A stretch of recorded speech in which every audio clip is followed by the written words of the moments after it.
Good morning. I'm really glad to be here with you, so to speak, with Chris and Thomas Gass and Jeff O'Malley.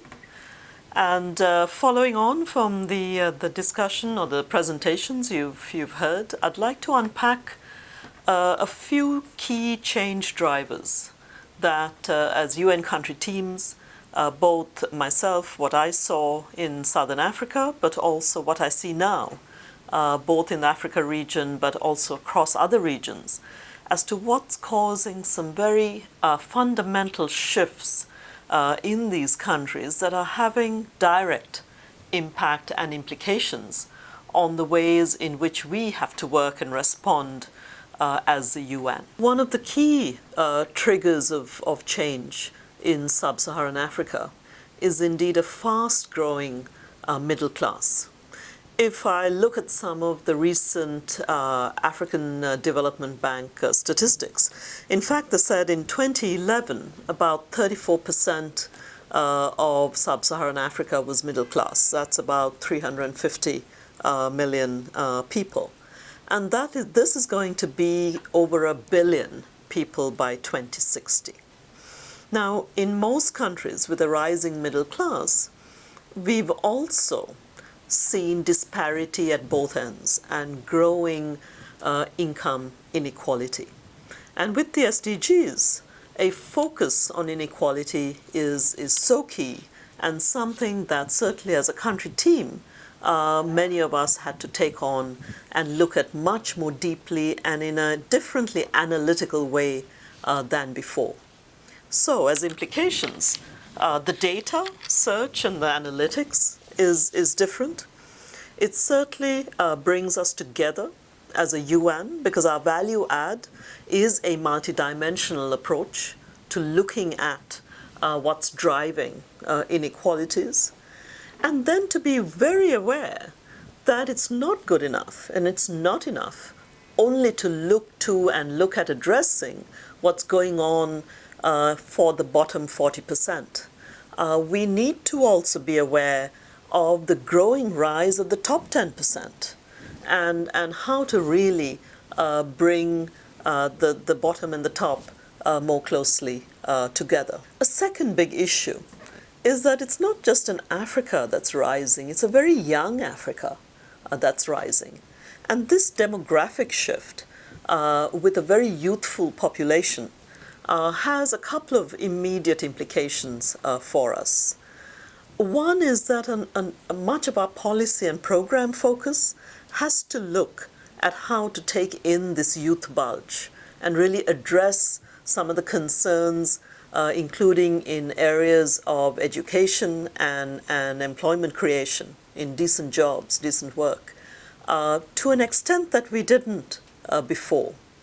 But there's a second issue that comes with a very young population. They're first-time voters, but they're also very much closer, if you wish, to new technologies and to wanting to engage with the UN in different ways in public spaces. So it's not just our traditional engagement strategies with this new demographic, but in much more innovative ways in middle-income countries. As this set of countries really capitalize on the vast natural resources and the wealth, the mineral wealth and the arable land and the forest wealth that many of them have, we're seeing that the need to really bring together the data in these somewhat disparate sectors comes together with our work also on population movements, on climate change. And so again, areas where we need to come together to bring the best of our expertise to bear in these otherwise separated or more sectorally defined areas. Now with that, a segue right into the fact that a broader base of partnerships in middle-income and higher middle-income countries is a must. In sub-Saharan Africa, one of the big players that we know we have to engage with much more are the new investors. For us, whether it's in terms of South-South cooperation, broadening our partnership alliances, bringing the BRICS in to the development cooperation fora and debates is a key implication. The fact that today many of the mix are dealing much more with market-based financing instruments, including increasingly going out with sovereign bonds.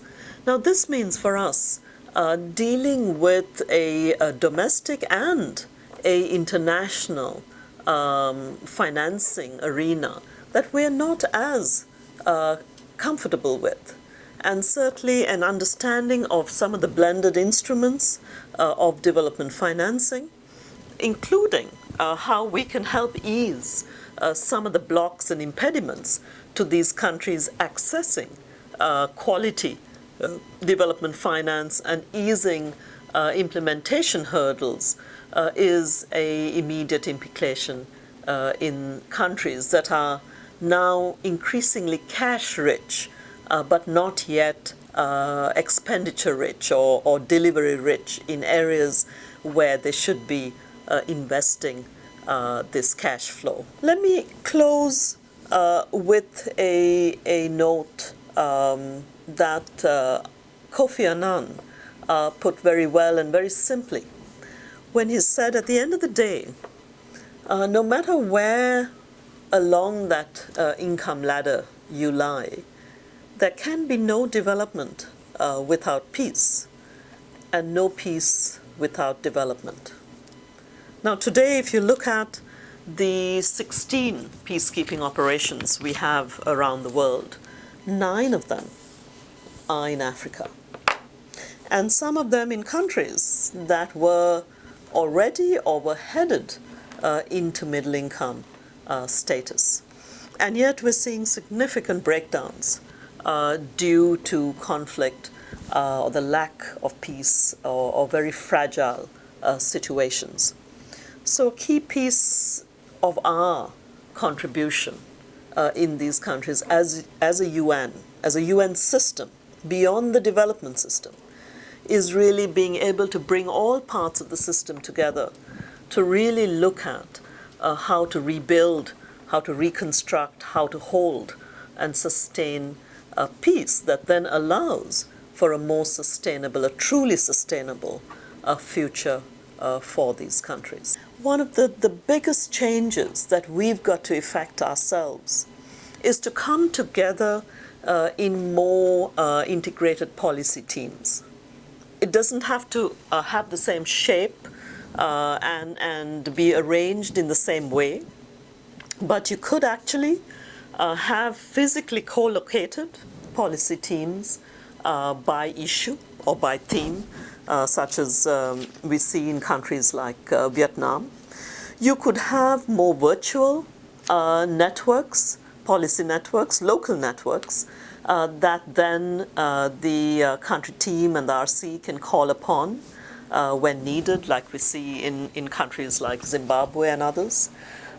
Or you could have not many, but a single strategic policy capacity or a policy team where you have your key policy folks from different agencies coming together, a single team that forms a strategic policy capacity behind the UN country team. So there's different ways in which we can do this, but I do feel it's one of those key areas, together with a much more modern business operation to back our policy and programmatic support, that asks us to raise our bar as countries raise theirs. Thank you very much.